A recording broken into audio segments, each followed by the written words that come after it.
আমাদের তাদের কথা শুনতে হচ্ছে। আর তারপরে যে প্রেস কনফারেন্সটা,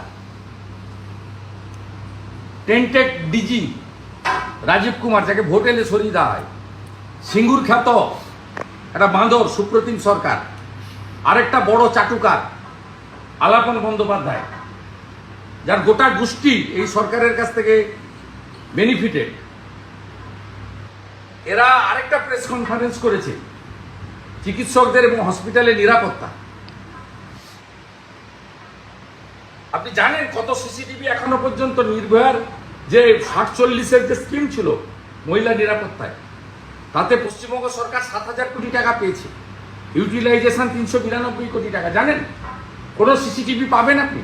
এর আগে যত সিসিটিভি লাগিয়েছে, সেফ ড্রাইভ সেভ লাইভে কলকাতা পুলিশকে, ট্রান্সপোর্ট ডিপার্টমেন্টকে 60 কোটি টাকা দিয়েছিল সিসিটিভি লাগাতে।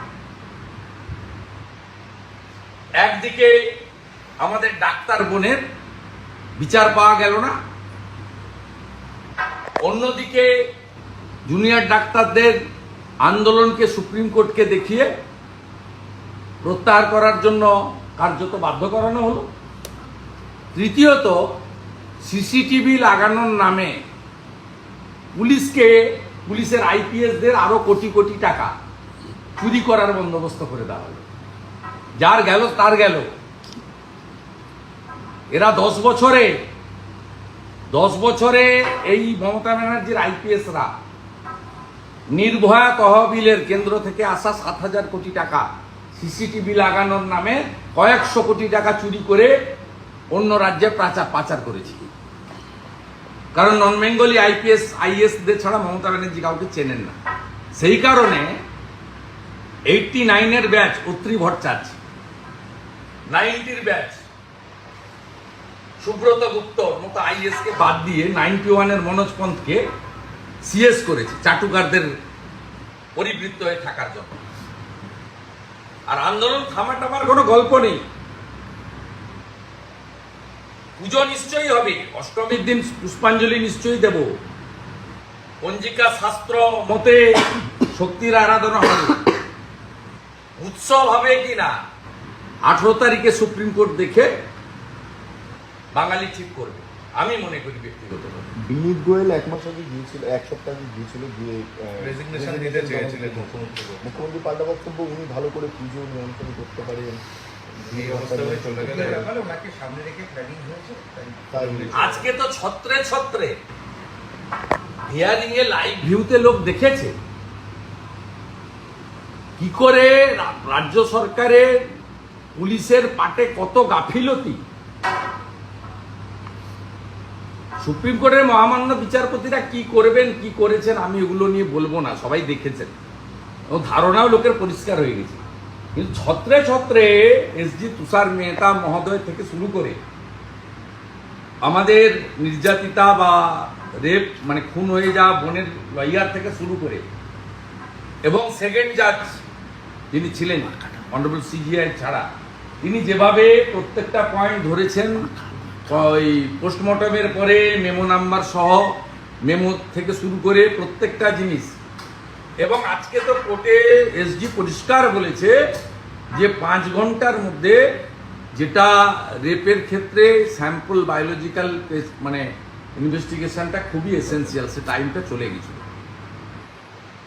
প্রত্যেকে দেখেছে লুপহোলস গুলো। তারপরে উনি যেন যুদ্ধ জিতেছেন, উনার নবান্নতে ভাবখানা, এটা তো রাজনৈতিক লড়াই নয়, এটা বিজেপি বা বিরোধী দলকে হারিয়ে জিতে গেলাম তা নয়।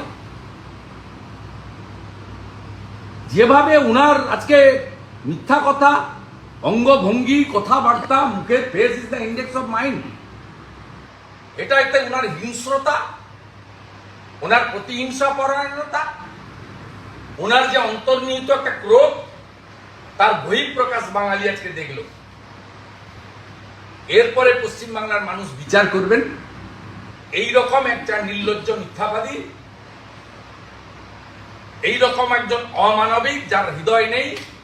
জুনিয়র ডাক্তাররা মেরুদণ্ড রেখে এসেছিলেন বিনীত গোয়েলকে। জুনিয়র ডাক্তারদের বলবো সুযোগ পেলে নবান্নতে গিয়ে একবার হৃৎপিণ্ডটাও রেখে আসবেন। চালান ছাড়া কি করে ময়নাতদন্ত?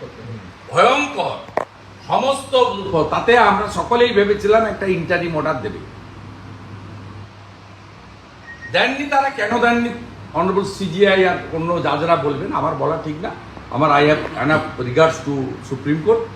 আমি 18 তারিখের জন্য অপেক্ষা করব, কিন্তু আন্দোলন কন্টিনিউ করতে হবে।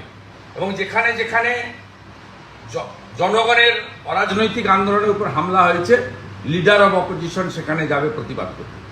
আজকে জলপাইগুড়ি সার্কিট বেঞ্চ থেকে আমি অর্ডার বের করেছি, আগামীকাল মাথা ভাঙাতে আমার প্রতিবাদ মিছিল আছে। এই মাথা ভাঙাতে 4 তারিখে আক্রমণ করেছিল প্রতিবাদী জনতার উপরে তৃণমূলের গুন্ডারা। ঠিক একইভাবে আজকেই আমাদের ব্যারাকপুর সাংগঠনিক বিজেপি জেলা থেকে আবেদন করা হয়েছে। শুক্রবার নৈহাটিতে গতকাল যে হামলা হয়েছে তার প্রতিবাদে লিডার অব অপোজিশন, ভারতীয় জনতা পার্টির কর্মী সমর্থক সাধারণ মানুষকে নিয়ে তৃণমূলের এই গুন্ডাবাজির বিরুদ্ধে প্রতিবাদ করবেন।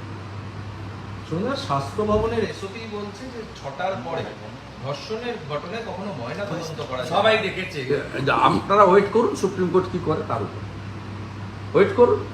আর 18 তারিখে সুপ্রিম কোর্ট বলার পরে উৎসব হবে না পুজো হবে, শুধুমাত্র পুজোটাই হবে না উৎসব হবে, আমি আমার ওপিনিয়ন, আমি তো 2,33,27,000 মানুষকে বিলংস করি, আমি আমার ওপিনিয়ন রাখবো। বাংলা বাঙালির আরও অনেকে আছেন, তারাও তাদের কথা বলবেন। কিন্তু আমরা যতক্ষণ না পর্যন্ত ধর্ষণকারী, খুনি এবং প্রমাণ লোপাটকারী এবং যারা এই প্রমাণ লোপাটকারীদের গার্ড দিচ্ছেন মুখ্যমন্ত্রী সহ, তাদের কঠিনতম শাস্তি না হয়, এই আন্দোলন থামবে না। আপনি